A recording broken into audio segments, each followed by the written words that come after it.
So I would like to turn this over to our visionary mayor, Teresa Tomlinson, to introduce our team from Gale Studios, who we've had the privilege of working with for the last 6 months to develop this draft proposal for a minimum grid plan. Those communities that thrive in the future will be dependent upon those that bring different folks together to converse, to celebrate, to commune in our public places. And that puts us right in the wheelhouse of Gale and Associates. So without any further ado, I want to recognize Andreas and Julia and have them come up and tell us what you have told them and see what's possible for this great city of ours. Andreas and Julia, let's give them a round of applause.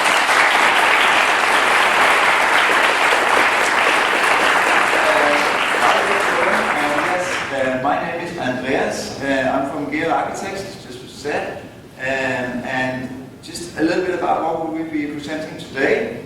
And we'll give a very brief introduction. I think your mayor said it splendidly, but why are all focusing on improving cycling, walking, and public transit conditions. And very brief introduction to Gale. I think it'll be harder for me to do it better than the mayor just did. And then we'll go into the key findings. What have we learned through the time that we worked here since the spring? And then we'll get into the recommendations, how we recommend that we move on from here. And then there will be a workshop after this more formal presentation where we very much hope to get your input on our recommendations.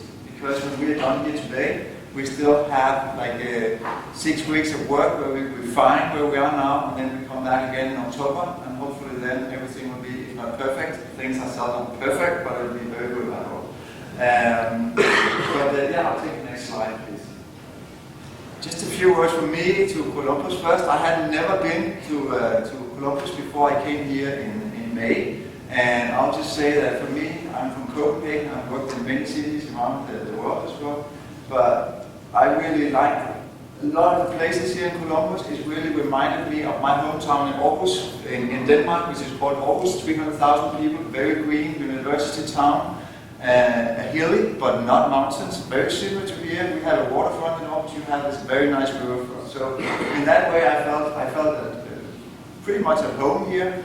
I was also really taken back by how well, for example, all the stakeholders have been involved in this. The city staff, we're coming as outsiders, so we don't know the city as well as you do, of course, but we've had, I think, a very good experience of working together and being here doing this work.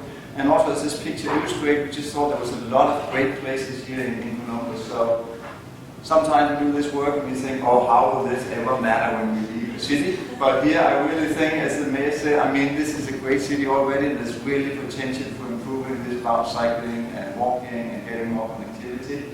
And so just with these words, maybe take the next slide, please. I think there were some very nice words said on Gale Architects from the mayor. The only thing I want to add is, well, run through all the work we do at Gale Architects. It is a company started by architects, but the difference maybe is that we always start looking at the people, at us human beings. Where do we like to be in cities? What kind of environment do we like to be in? Instead of starting looking at maybe the buildings and how to design those. We're very focused on, we have this like people first and cities for people. That is very much what we think cities are about. So I think that's all I want to say about Gale Architects as a company. So just as it says on the slide, people are the starting point in our work. Next one, please. Yeah, take the next one.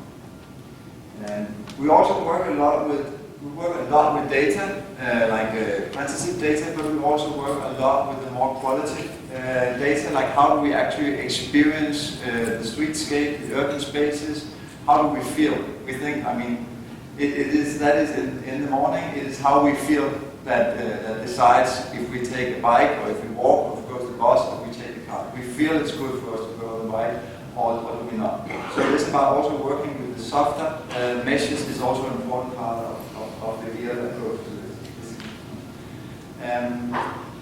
A little bit about the why, and it's about working with cycling and walking and transit. I mean, sometimes when I speak about this why, you can get all tired. There's so many advantages about cycling and walking that you can, yeah, almost too much. But I think what we see is, take the next one please. There's a lot of these reasons for why I've been just reminded these days I've been here. And one is this about, for example, we had an exhibition and show our recommendations in the Lake Bottom Park yesterday. And there were many people passing by and said this about walking and cycling. Oh yeah, my daughter would love to cycle to school or walk to school, but she just can't, even though it's just a 5-minute bike ride away. It's ridiculous, but she cannot, so I have to drive her. These kind of stories I've heard a lot in Columbus, and I looked into this about, this is so much, for example, about, again, why promote these alternatives to car driving. In fact, it's like 25% of the people that potentially can travel alone, they do not have access to a car. So I had this picture, everybody in America had a car, but no, there's a lot of people that actually do not have access to a car, cannot travel in a car. And also you that have a car, you spend a lot of time driving other people around that maybe would like to transport themselves. So I think this is about creating freedom for the people that do not have access to driving, and also in creating freedom for ourselves who have a car. That has been an important part of why promoting these alternatives. And really, there's been a lot of these kind of stories on this about having to drive people around that really would like to transport themselves the days I've been here in Columbus. Maybe take the next one. Also, another thing I've noticed in Columbus is, I mean, the uptown or the downtown, depending what you want to call it, you have a very nice area there. And I saw these kind of glimpses that reminded me of Copenhagen. From Copenhagen, and of course Copenhagen is like famous for the cycling facilities, but actually we've been surprised in Copenhagen how much it means to tourists as well, that they can come to a city where they can cycle around. And as it says here on the slide, 1 in 3 tourists in Copenhagen, they cite cycling culture as a reason for their visit. That's a high percentage. That means also that these kind of improvements can be a driver for businesses, for more visitors. And I took this very quick snapshot down in the city center when I was here last, and that's a family. They just went in to rent 2 bikes and a bike trailer, and now they're heading down to the riverfront to do a bike tour. And I'm sure they're going to have lunch down there somewhere. They're going to buy some stuff as well. And I really think with the nature you have in the riverfront, this is about being a destination, also partly because you have good conditions for cycling and walking. That is also a why for me that's important here in Columbus. Take the next one, please. And then the last thing, the mayor was touching on this topic.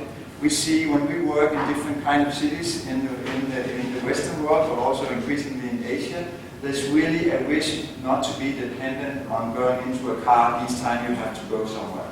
And there are a lot of research that shows this, and also there's an increasing wish not to be so dependent on a car. And this is about, again, creating that opportunity to do something else. Sometimes if it's a short trip and so on. And here are just some of these numbers that says like 56% of millennials would prefer to live in a walkable community, whether it's big city or small city. So there's really a trend here where we as people really would like alternatives to perhaps go into a car each time we have to go somewhere. So I think that why also for me is a very important part of why focusing on this kind of work. Take the next one. And this is also come back to this about also giving people options, because I was speaking before about the time spent on driving somebody somewhere, but actually there's also people that do not know anybody who can drive them somewhere. And these people, of course, also should have options when it comes to transport and mobility and getting around in the city. So I think for me that's also an important why, and I know also for Columbus this has been brought up as an important reason also why to focus on promoting transit and walking and cycling. Yeah, take the next one, please. And the next one. I'll just refresh for some that was not there maybe in March or haven't heard about this before, but what is it that we're focusing on in this project? And the top one is very broad, but it's really to make public space better for everyone in Columbus. But everyone consists of very different user groups, very different kind of people. So that will also be part of the discussion today. This area, how can we improve so it's good for different user groups? And what is better, because that also might differ depending who you ask. What is a good place to be? But again, this very broad goal of making the public space better for everyone. And also getting this understanding of what do you and all the other people we've been in contact with, what do you need, what do you want from your city, and what can be improved. And then also helping with the work we do, we hope to help you kind of visualize inside your head and how can this actually be different? How can this city be better? What can be improved? And then the last one, of course, creating these opportunities for getting around in other ways than driving in a car and having a good quality for doing that alternative to driving in a car. We have some principles that run through the planning. I'll just very quickly run through them. And then Julia will get into the kind of feedback and the knowledge we've gotten through our work here. But again, very much the approach, it's about people. It's not about transportation or fancy houses. The start of this is about people and what kind of environment do they like, how do they like to move around. It's also about focusing again on not starting with what is technical possible, but starting with what is the desire line here? Where is it I want to go? Or how is it I would like this urban space to be? And not starting thinking technical solutions, but starting asking the question, how would we like this place to be? And then working from there. Next one, please. And then this is about democratic streets. Create streets, urban spaces that are for everybody. Maybe not together all the time, but still try not to exclude people in the way things are designed, whether it's pedestrians or whether it's kids, or it could be many different groups. We're trying to make democratic streets. And then also seeing streets not just as streets that are for motor traffic, but streets are also public spaces. So there's a lot of things, or there can be a lot of things going on streets. So it's really about designing streets also as public spaces. It's also a thing that kind of runs through our thinking and the approach we brought to this work. And then again, that Gale architects or whatever experts do not have the answer. We have a knowledge from many places and whatever, but these kind of things is really about working together with different stakeholders, with residents, businesses, students, and whatever, and getting that input into the work. And that is a very important part of the Gale approach and also what we've been doing in this work. And then this is about find the action, it says here. But in all cities you have these areas that people know and like, and trying really to build on these strengths that cities have, and how can they be connected. That has also been an important part of our approach to this work. And then the last one here is saying, one thing is how can we design infrastructure, how can we improve a pedestrian crossing, how can we improve a bus stop.